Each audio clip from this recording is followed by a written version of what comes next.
This episode features our special guest and new friend, Mapate Diop, from Wear Diop, a local Detroit black-owned business that sells clothing attire and face masks with fabric from Nigeria called Ankara. Tops, shorts, bucket hats, bandanas, and more. According to their website, they have donated over $115,000 to various organizations and local charities. You can visit their website at weardiop.com for more information and to look at their outfit selections. That is weardiop, DIOP.com.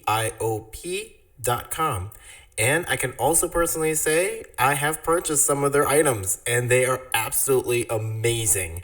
Absolutely amazing. I have some of their face masks, and I also have some of their bandanas. So definitely check them out once again at weardiop.com. The information and the link is in the description box below. Enjoy the show.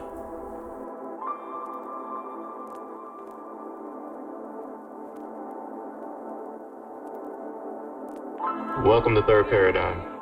We are your hosts, Clarity and Nuance. Third Paradigm is a digital third place, which is where people practice the art of conversation. The host and guests come from all backgrounds and different ways of thinking. We here at Third Paradigm will discuss the ideas and facts of life with respect while pushing the envelope. Full disclaimer, hosts and guests will share their opinions. The opinions of our guests are strictly their own and do not represent the opinions of Third Paradigm. However, when we, the hosts, share facts, we will back them up with evidence. If we are wrong, we will make it right as soon as possible, because we believe in practicing integrity.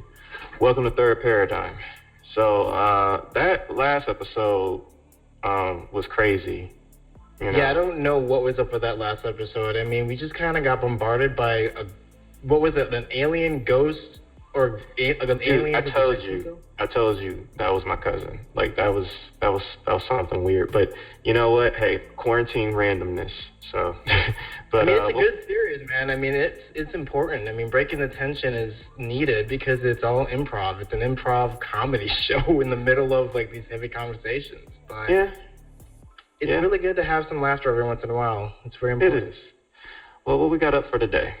Well, today we're going to dive very deeply into the spirituality and religious aspects of this pandemic before and after the corona. So I just wanted to read a real quick blip at the beginning, just so that way we can clarify for the listeners as well what we mean by when we hear the word spirituality. So just to clarify for those who are unsure, spirituality is by definition means one sense of self, purpose, and a higher and bigger picture. It doesn't necessarily mean being religious, although this does come into play, and we are open on the show for multiple perspectives as well as different ideologies and such. So this episode is going to run anywhere between an hour and a half or so. And yeah, that's what we're going to talk about, our feelings of how we all have grown through this pandemic, how we looked from the pre-pandemic self, our current self, and where do we see ourselves going in society. Right. All right. So you want to do the icebreaker? Yeah. Let's see. I believe for our icebreaker, for all of our guests here, before we get into the intros, have any of you ever wielded a sword?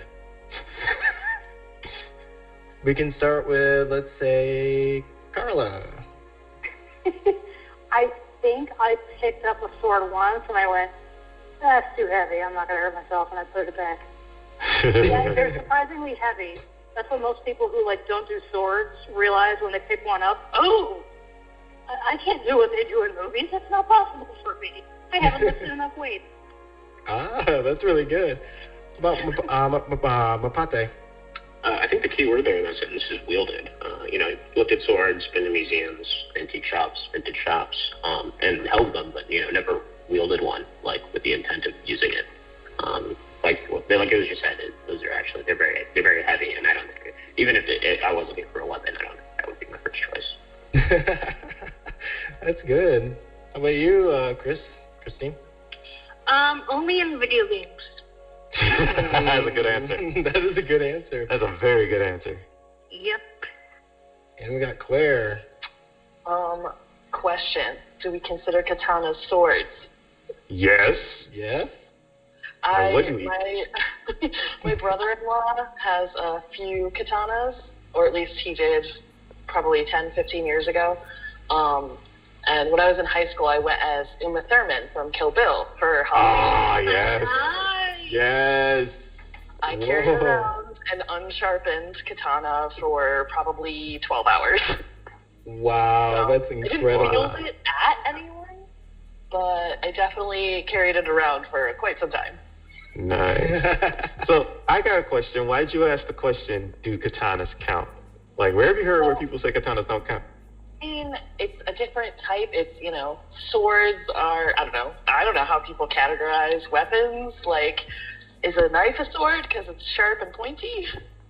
Nice, I don't know. But yeah, okay. And so it's just because it has a different origin. Right, yeah.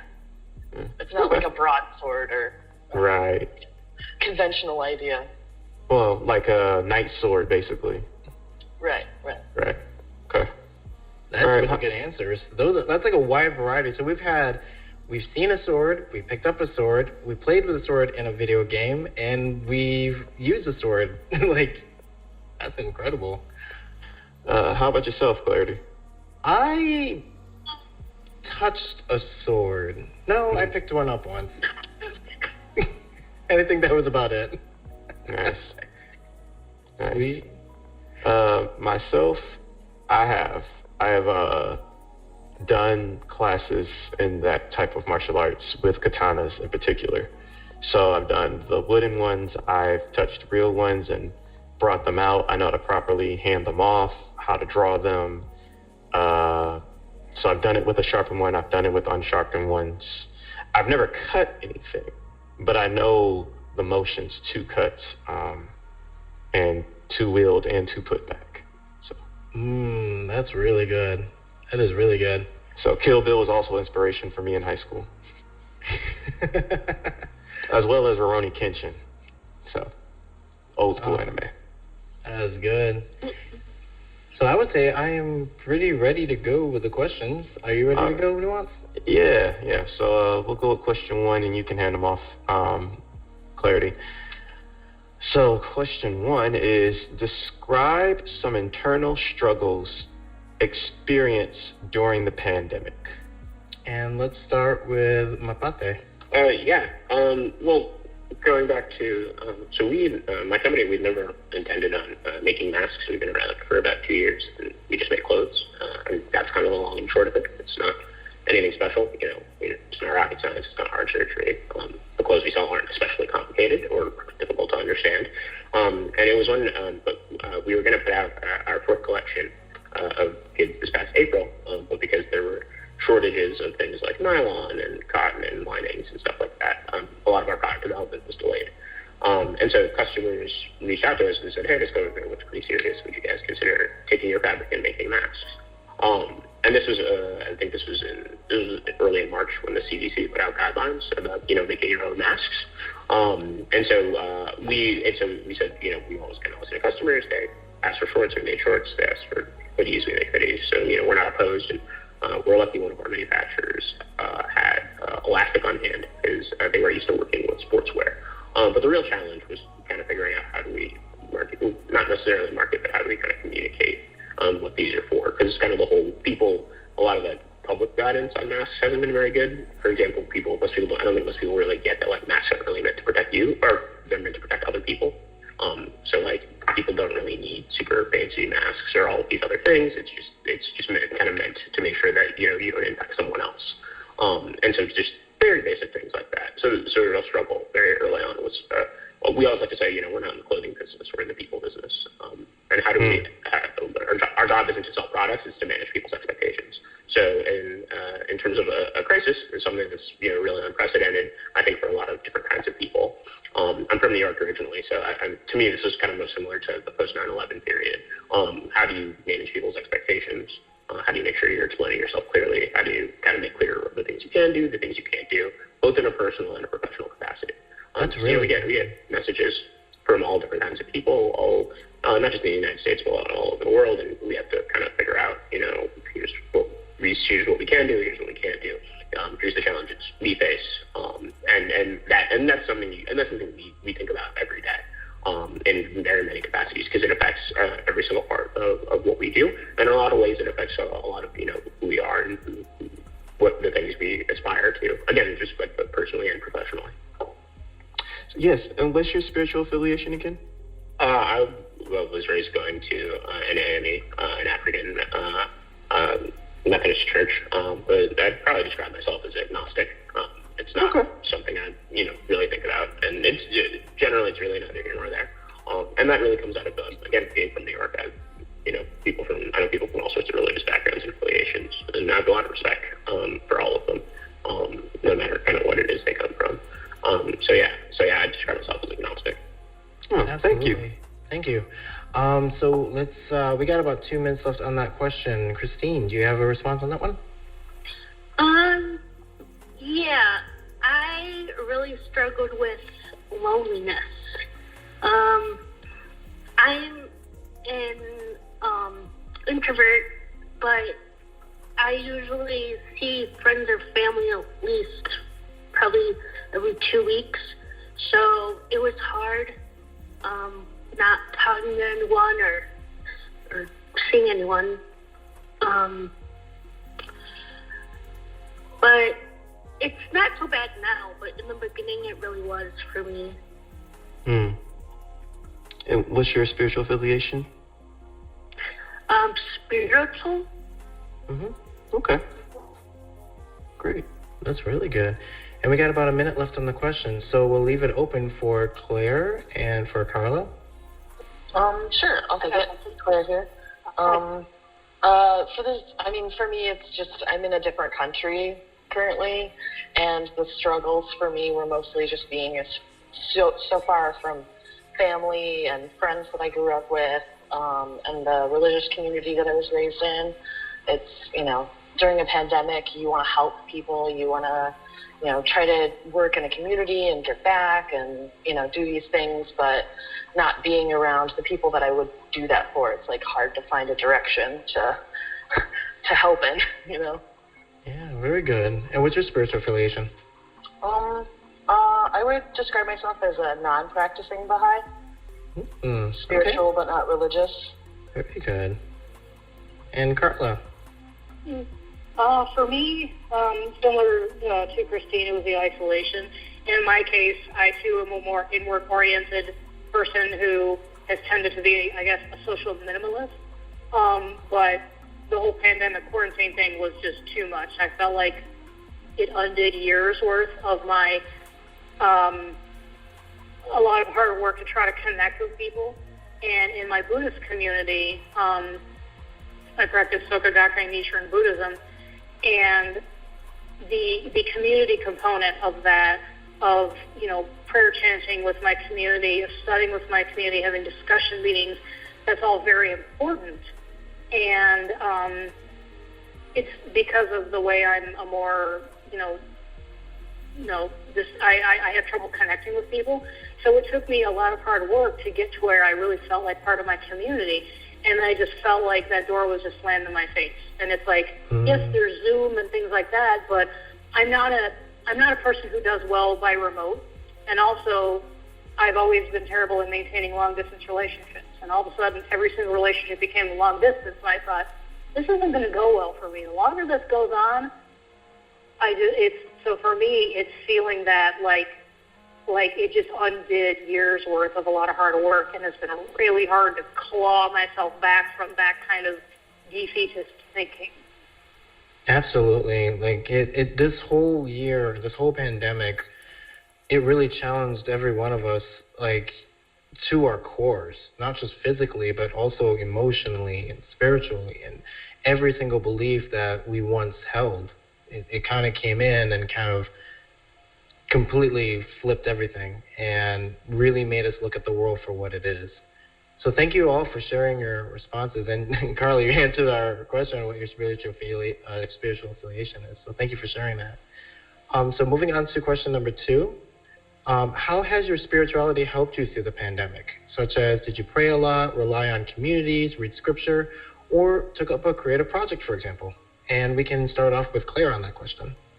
Sure. So, for me, I don't really practice religion in the traditional sense. of like, you know, going to church or praying on a regular basis. But for me, I think the practice that I do is more of like a trying to ground myself and, you know, reaching out to people and wishing them well. And I mean, it might sound kind of cliche, but sending healing vibes out as much as I can, you know, as well as trying to, you know, keep your head right by, I've been doing some woodworking and, you know, trying to take classes online and listen to lectures and things to just fill myself up with knowledge. And I guess that's been a bit of a spiritual practice for me to kind of look inward. That's a really good response. Thank you for sharing that. Let's go with Carla. For me, it was difficult to concentrate and even to sit down in front of my Gohanzen and chant more than a minute without just totally becoming apathetic.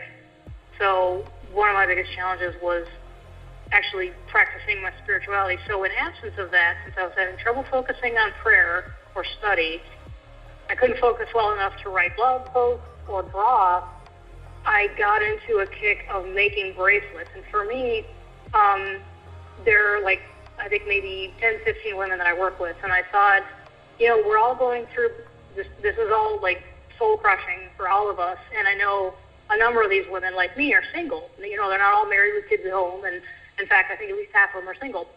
And I thought, I think it would make people's day to just, even just something little, like giving a bracelet. So I make bracelets with like glass and stone beads, and so I put a lot of my creative, and basically it was like a physical prayer for that person. While I was making someone a bracelet, I would ask everybody their favorite colors, and didn't tell them why I was asking them that. So I would make a bracelet with those colors, and I would think about that person. It was kind of like my prayer for this person's well-being. And so then when I would give the bracelets to the ladies at work, just the look on people's faces, like they weren't expecting like something cool or totally unexpected, or, oh, hey, thanks for that. And more than once I heard somebody say, wow, thanks, that really made my day. And I thought that was the whole point. Because I know how shitty my day, pardon my language, is because of just thinking of all this. I'm glad that I was able to put that little bright spot, and then seeing the ladies wearing their bracelets throughout the past few months, of like looking at their arm and noticing that they're wearing it, it helped me feel like part of the human species more than I otherwise would. So that was like, I thought, if I can't do anything else, at least I can do this. At least I can make these cool things and like put a smile on my face. So that was that is really sweet. That is really sweet, and it's always good, like especially when people don't expect some sort of a gift or something that just like makes somebody's day. So we got about 2 minutes left on the question. So Christine and Mapate, if you'd like to jump on that one. Sure. So I've been meditating. Well, not really meditating, but I would just lay down and like think about my life and struggles I've had and what would happen in the future, and suffering from mental illness. It took me a lot. It was really hard for me to like accept my life right now, but I was able to really like think about like how I was the way I was, and it gave me a lot of clarity, no pun intended. Yeah, it was really good for me. So that's very good. Mapate? Well, I mean, I think the way it was just put was excellent, and further to add. But I guess I can kind of hear it in everyone's answer. But you really just trying to answer moments like this, I think, with more empathy and more generosity for where people are coming from, and a lot of the things that people use. But ultimately, I think we all just take it. We all just try and take it one day at a time. Absolutely. It's like we have to kind of slow down a little bit and just kind of like, instead of rush through it as fast as we can, like we, to some extent, our society did before the pandemic. The pandemic forced the whole world to stop. I have a bit of a theory in myself that part of the reason why a lot of these big movements that are happening, such as like Black Lives Matter, why, I mean, it's been around for a while, but why it really took off this year, and why there's all these other movements happening simultaneously, is because on a global scale, this pandemic forced the world to stop. And sadly, some people lost their jobs, some people lost their companies or businesses. And then we went all into quarantine. We were kind of stuck in our homes. And when you're kind of stuck in a place that you're like, I'm normally at work all day, you look and see what's going on in the world. And then my belief is that it forced people to see the world for what it is. And I don't want to say people woke up, because that's not really the case. I would say people became more challenged like directly to their faces, and they couldn't run. They couldn't be like, oh, I got to do this, oh, I got to do that, I can't think about that. It's like, no, you can't run to that because it's closed, or you can't run to that because we need toilet paper. So it kind of forced people to really examine the world and examine from themselves on the inside. So thank you everyone for sharing that one. Yeah, I agree with that. And I think that even though this has been a very, very traumatic and very trying time, I think the word revelation and just revealing things is very, as Dan was saying, is very prevalent. And also that a lot of people having the time to slow down may have been able to really appreciate the people they love around them even more. There may have been marriages that have been saved because people weren't so focused on their work, or their relationships with their friends, or their children may have gotten better. So, it's a very surreal, weird thing that has been happening, especially with all the loss that's been going on. But I think that there are positives to be looked at as well. Absolutely. So thank you all for sharing with us with this. So moving on to the next question, Nuance, would you like to take that one? Yeah. Question is, if you could speak to your pre-pandemic self, knowing what you have experienced and learned so far, what would you say to them? And I'll start with Carla on this one. Thank you. The first thing I would do is give myself a brace yourself warning. Kind of give myself basically to like soften the blow. I would also counsel myself that regardless of how like a bad post-apocalyptic movie this is going to be, you will have lifelines. Like, one of the things I did in my reflections was realize that certain people stood out, and one of like the most key people is on this call right now. So thank you for being you. You know who you are. And so there's like this core of like 7 people that have just like been my lighthouses, and I would tell my past self, don't panic, because you have these relationships right here that are going to help keep you sane. You will not spin out. I will warn you of what's coming and how weird it's going to be. But I want to tell you, don't focus on that. Focus on them and the things that you're still going to be able to have a lot of fun. Despite all the pandemic restrictions, there are several things that we've done together this year, like just the 2 of us and also in our group, that's been like, holy cow, that's every bit as epic as something I would have done on any other year. So I tell myself, don't panic. That's good. That's very good. So let's open it up to Claire. Claire? Hello, Claire.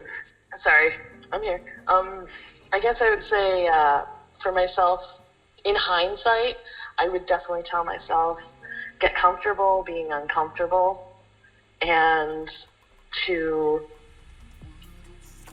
run, don't walk into online communities that are passion focused.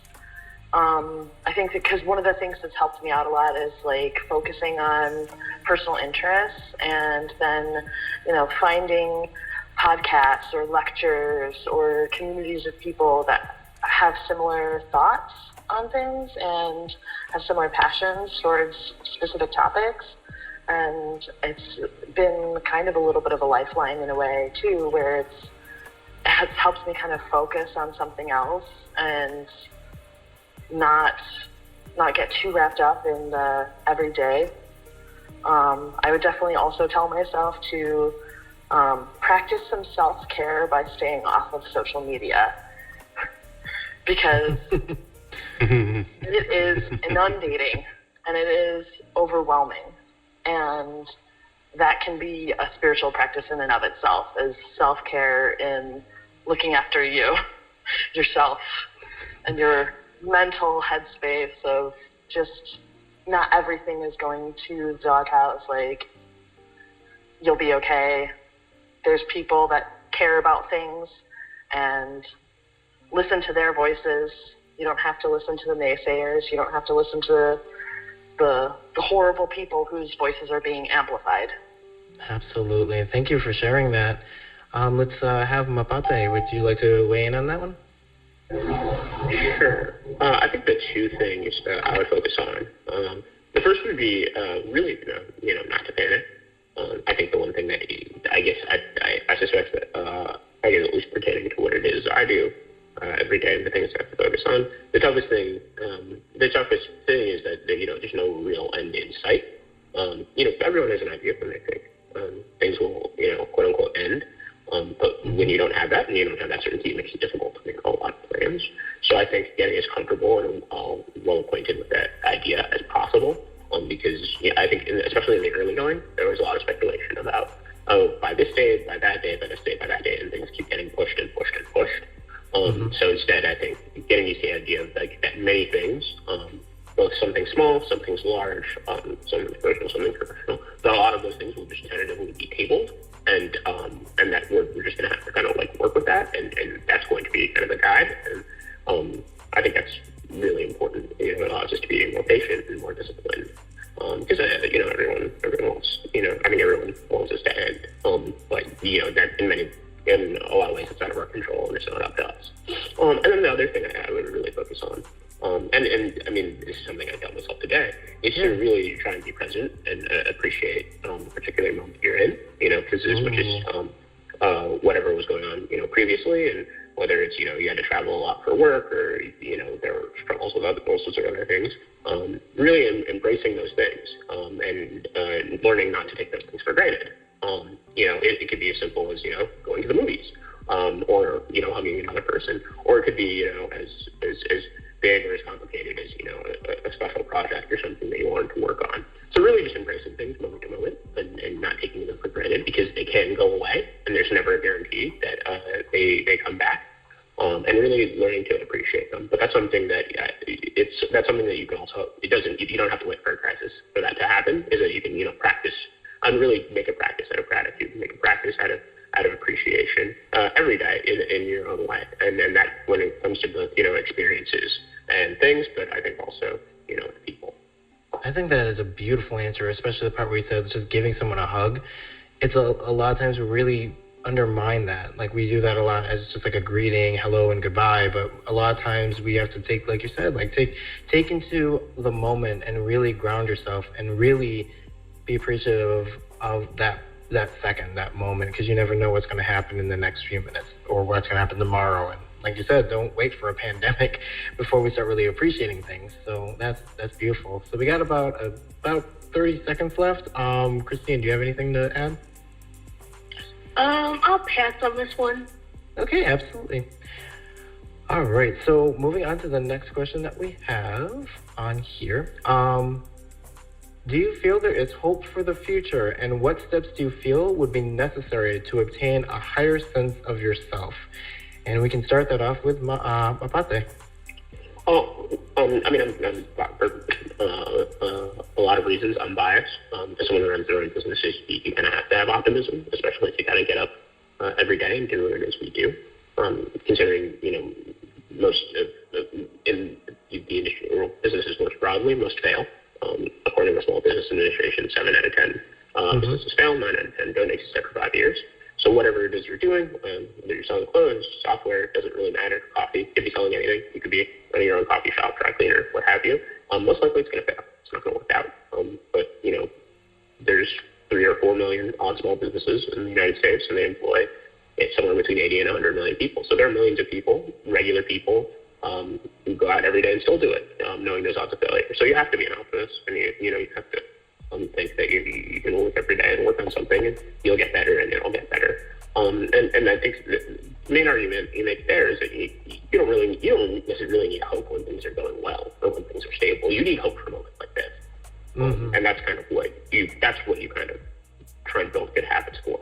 I think there's always hope for the future, but I think it should be reinforced, especially in times of crisis and when you're feeling dislocation, and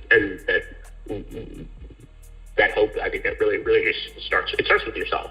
It really starts with feeling easy on yourself and being patient with yourself and looking through it. Because again, everyone's just kind of making it day by day. And that resilience and that grit, there's hope in that. So it doesn't have to be some kind of big abstract, very like highfalutin thing. I think there's just very simple things that, especially when you connect with other people, that give you a lot of hope for the future, and in a lot of ways just kind of give you hope for the present moment. Because that future is being built every present moment. Oh, that is beautiful. And thank you so much for sharing that. Carla, do you have anything to weigh in?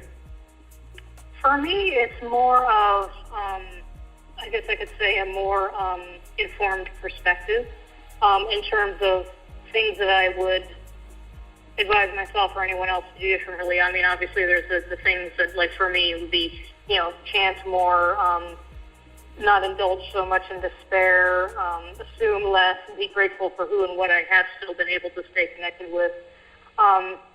Overall, it's sort of less, I guess I could say less distinct. I feel like with what I've observed, heard, learned, there's a lot that has made me jaded in one hand. It's like, okay, a lot of these problems, they were bad all along, they got worse and or more obvious. But the flip side of that is it makes me more informed about what I'm really dealing with and how I can be a better ally to the people who are being hurt the most, who there are certain things I can take for granted that there are people around me who can't. So how do I use that to their benefit and not just be like, well, I'm okay over here. So it's given me a clearer picture of, okay, why this is so important for me to be, on the good team and not be one of those people who's just like, la, la, la, la, as long as I'm fine, I don't care. So I feel a little more informed, if nothing else, about why it's so important and where I can plug myself in to help. So. Beautiful. Absolutely beautiful. So we got about 2 minutes left on this question, so we'll open it to the floor. Claire or Christine? I passed. Okay. Claire, do you have anything? Yeah, I guess I'm definitely really hopeful for the future, as I think that we're going to see in the next year or so a massive outpouring of love and celebration of life between family and friends once things start to, because they're not going to go back to normal, but you always hope that you will be able to break down the barriers of the physical distance that we're feeling and that physical separation and the loneliness that comes with that. So, and personally, I think that something that I would do as an active practice for the future would definitely be to practice patience with people, because what this has told me is that this was a giant mirror. And so we're seeing a lot of ugliness.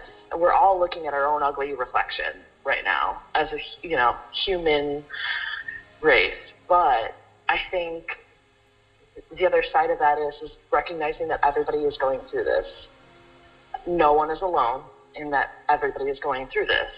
So everyone's coming from this place of fear or panic or, loneliness. And if we keep that in mind when we approach others and talk about things and discuss things, like some of the topics that you guys discuss on the podcast, I think, as long as you keep those things in mind and remember where everyone's coming from, it's easier to be very kind in your words, and it's easier to practice patience with people. It just becomes easier because you see yourself in everyone else. That is beautifully responded. And I just wanted to, before we move on to the next question, just wanted to also give you kudos for mentioning something that has kind of bothered me personally, is the phrase, when we go back to normal. When people say that, they oftentimes forget that normal, for starters, is a subjective perspective. And then the other thing, too, is it will never be normal for many people. If they've lost a loved one to to COVID, or they lost the business or a company, or they're struggling or whatever, they will never go back to 2019. We're not time travelers. We can't do that. So I personally started trying to use more phrases along the line of, this is a new perspective, or maybe a new route, something to where it's more of that opportunity rather than hoping we would start going backwards. Although I understand the sentiment behind when we go back to normal, the problem with it is it completely negates the struggles of the multiple trillions of people being affected by this, and it can be Right. exactly. The status quo had to change at some point. I don't know if we have 1 trillion people yet, though. Well, I know, not a trillion people, but like the many. I'm in total agreement, though. I think people's eyes have really been opened that they're not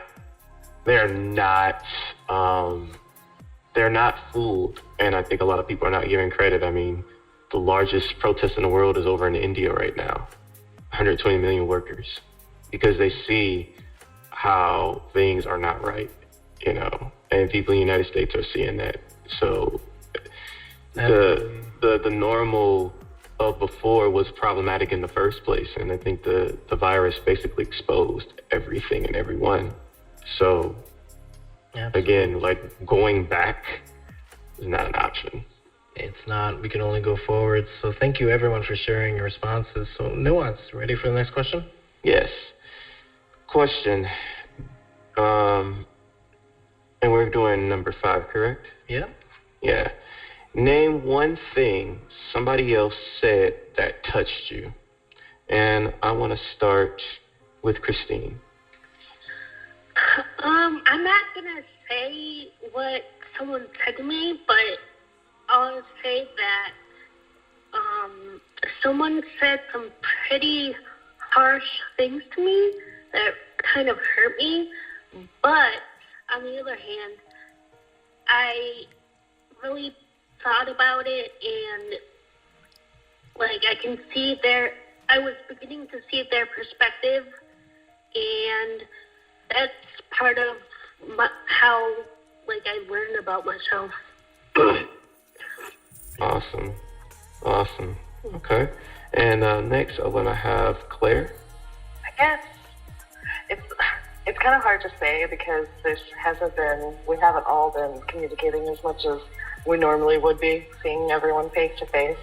So there's not as much to pull from for things of, people, saying nice things to you about you that touch you in that way. But I think the outpouring of people expressing concern, even though I'm, a few thousand miles away from them, and saying, reaching out and saying, hey, I miss you. Like, how's it going? And that, honestly, even just that breaking of the barrier, because a lot of times you just assume everyone's busy. No one wants to talk to me. I'm on a different time zone, it's too far, they're probably doing something, they're probably sleeping. And so you tell yourself, another time, we'll talk another time. But when someone else kind of reaches out to you and says, hey, I miss you, how are you doing? Let's check in with each other. That's just, honestly, it's one of the better feelings. Absolutely. I totally agree with that. How about you, Mabate? Yeah, I think it really is simple. I miss you and I appreciate you. The idea that just simply someone's thinking about you, especially at a given moment, I think can be pretty powerful. Especially because it is very simple and it is, a very small expression. And I think what's cool too is everyone has kind of their own way of expressing it, and whether it's via phone call or via text, or when someone sends you a gift, or just when someone's share something with you. Because just the fact that they really thought about you at this moment, I think is really nice. So I think that those really, that's what I was kind of circle back to. I think about things that are very meaningful or very impactful, and that's the sort of thing I also try and practice. Because I think people get implicitly how it is you feel about them, but I think it also helps to really make it plain and really make it clear. Absolutely. Thank you so much. So, Carla. Yep, Carla. Yes, thank you. For me, basically what Claire said, there's, when people have reached out, that's made a huge impact. There was something that was kind of like something that like really jolted me into reflection that a friend said to me months ago. She actually let me come over and visit her a number of times during all this, which was part of my lifeline. We wore masks the whole time, sat across the room from each other, but one of the things I said to her, because she practices Nichiren Buddhism too, and I made the point, from my own perspective, I said, what the effect this has had for me is, since I'm not a person who goes online, I moved during the pandemic and I didn't install internet in my own apartment, so I wasn't connected through Zoom and all these other things that everybody else was doing. I made the comment that I feel like I'm a solitary practitioner again. I feel like I'm not even part of an organization anymore. And her response was, well, that's on you. And it's like, true hurts. Yes, she has a point. There's elements of decision in there. I'm not a victim of something. I could have made different decisions and, figured out how to get online or read more of our publications or whatever. So obviously she made a very valid point. While at the same time, we're always, we've been conditioned by society to like try to talk ourselves out of our feelings. Like, you shouldn't feel sad because of this, this, and this. Well, our feelings don't respond to rationalizations because feelings aren't rational. It's actually felt more liberating for me, even though, yes, my friend has a point, and yes, I can do more to connect to myself, not just wait for people to come to me. But at the same time, it feels more liberating to just basically accept that, no, this isn't okay, I'm not okay, I won't be okay until I can, I won't really feel connected again, until I can be in the same room with these folks again, see them, talk to them. So rather than just tell myself that I need to, it's like remote just doesn't work for me. So it's once I finally accepted that, okay, I can accept and live with the fact that I'm not okay, that I'm not going to feel connected until we can truly, really connect again, rather than just gaslighting and scolding myself. So that interaction with her has just like stuck with me. It's been like burned in my brain since I think it was May that she said that. So. Thank you so much for everyone for sharing. That is wonderful. Lynn, and like we were saying throughout this entire episode, it's a lot of self-reflection, especially coming from the inside out. And with that, we have one last question for everyone on the panel. What was it like to hear other people's perspectives today? And we can start that off with Claire. I guess, it's one of those things where it's interesting hearing other people's perspectives, but then you get a chance to like reflect and say like, oh, it's not that different from my own. Like, not to say that, other people's perspectives and opinions and feelings aren't different and very their own and individual, but it's kind of nice to hear almost a sense of, everyone going, wow, yeah, me too. And it's like yet again another way where it's like we're not alone in this. Like, there's other people seeking out community. There's other people feeling those pains of loneliness, and I think it was kind of nice because it's just like a confirmation of that. Thank you so much for sharing that, Carla.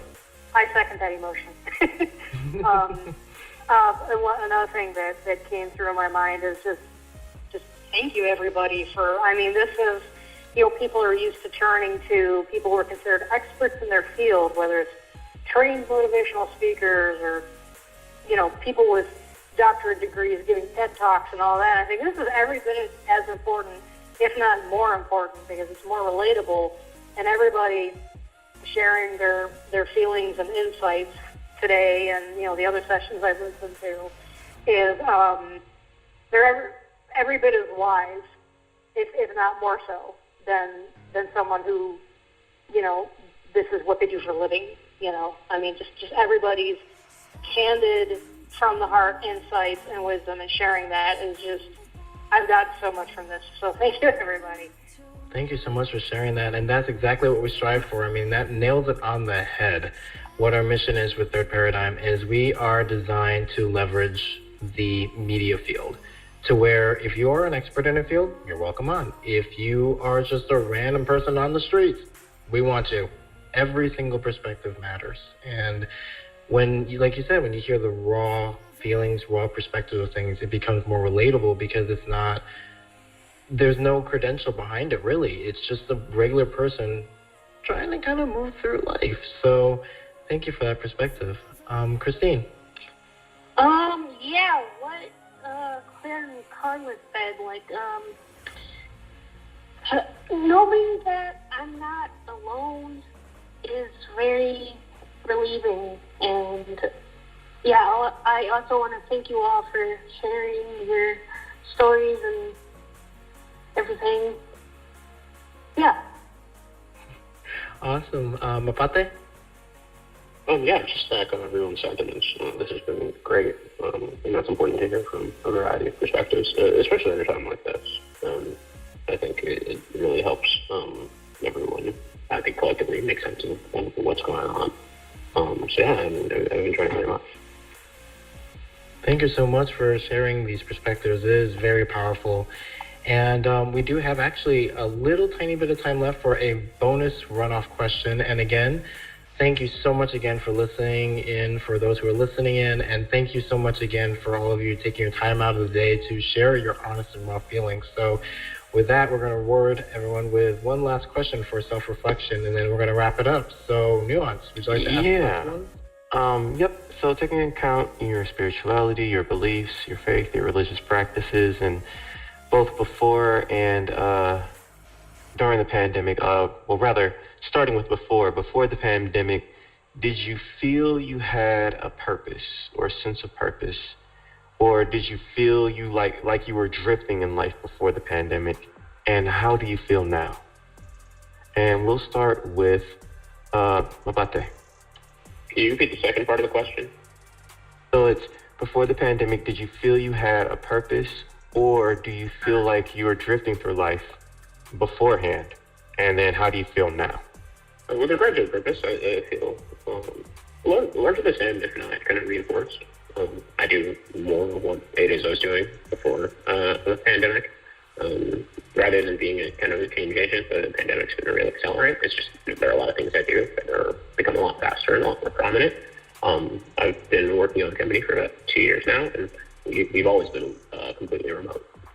And we've always kind of been very decentralized in a lot of the tools that people have gotten used to using, whether it be your Zooms, your Slack, things like that. I've been using them going on 10 years now. So they're already kind of very familiar to me. I think what's tough is that, a lot of the things that are happening we're already kind of transitioning very gradually. But it's supposed to take place over a longer period of time. But because it's been such a short period of time, some things have changed. Some things that were supposed to take 10 years have taken, 10 weeks. Some things that are supposed to take, 5 years have taken 5 or 6 months. I think that sense of weathering, that sense of, dislocation has been pretty tricky. And just kind of letting go of the idea that we can kind of go back to things prior. So I wouldn't say my purpose has changed too much, but I think it's really refined what it is I do, and I think it's cut out a lot of things and really allowed me to focus. And so now I'm at a point in which I'm kind of reflecting on what this is going to be moving forward, because things have changed so much, and trying to figure out what it is. I'm going to get out of future experiences, but what others will get out of future experiences, and really how best to serve them. Absolutely. Thank you so much. Yeah, thank you. And could we have Carla go? Yeah. It hasn't changed much. I feel greater clarity, again, like Christine said, part of the fun, regarding why it's so important and what exactly the challenges are that we're facing. Some things before were kind of vague, like, we know this was the problem, but why is it this way? Well, the pandemic experience kind of pulled the rock off of a lot of problems and exposed, oh, that's why that happened. So I guess I could say that it's clarified my purpose as opposed to changed it. So. Very good responses. Both Carla and Mapata, you nail it on the head in an interesting perspective that it was kind of like life was kind of there, but the pandemic really defined it. It really clarified it. No pun intended. It really like brought it forward. So thank you for sharing. You can attend the puns with me though, so don't worry about that. Mm-hmm. So how about Claire? How do you feel? I guess I always view purpose as like an ebb and flow. It's not always going to be the same. Life comes at you in different ways, and so it's just some people rise to the occasion, and some people have a hard time dealing with it. And I mean, obviously, everyone has a hard time dealing with the pandemic, but I think it gives a lot of people time to shine, and like you get that like that drive, that motivation to be like, you know what? No, this isn't okay. I'm gonna stand up for this, and now that's your purpose. Or like Mapate, his company making masks. It's like, okay, you're switching gears and doing something for the community that's providing something that they need, while also helping yourself as a company stay alive. It's the purpose isn't always clear before the roadblock, but you're like getting through it is really it once you see it, now you know how to navigate it. And I think for me personally, it's just been it's just the road has solidified in front of me, and it's like, okay, now I know which lane I'm in. This is how I have to. These are the next steps I have to do to become a citizen over here, or go off and get married, or like try to navigate a new country. Absolutely. Right. Alrighty, and how about you, Christine? I'll pass on this one. Yeah, absolutely. So with that being said, guys, we want to say big thank you to every one of you for coming out, taking the time out, and being raw, being honest, being open about your feelings and your experiences. And again, for all of our listeners, we thank you so much for tuning in, subscribing, and following us. This pandemic really is what created this podcast in the first place, really. Yeah. For us on our end, at our team, we felt that there was definitely a need for this. There was a cry for this. And we wanted to push really hard to leverage the media field for regular people, just to come in, share their experiences, share their perspectives, and have everyone have a platform. So that way the platform is available to all people. So again, on behalf of Third Paradigm, we want to thank you all. And you have got to, if you have not already, I'm going to be plugging you in throughout the series, Mapate. You have to check out his business. It is at wherediop.com. I will put in the description box his website, as well as where you can follow him on Instagram and social media. His products are absolutely phenomenal. Absolutely phenomenal. And if you read his story, beautiful. Beautiful, beautiful story. So we wanted to thank each and every one of you, Claire, Carla, Christine, Mapate, for coming on. And again, on behalf of Third Paradigm here at our show, we wanted to say thank you to our listeners and supporters out there, and keep on discussing. We don't have a slogan, so keep talking. We'll fix that slogan. How about that? Keep talking with clarity and nuance. Ooh, yeah. Thank you, everyone. Thank you, guys.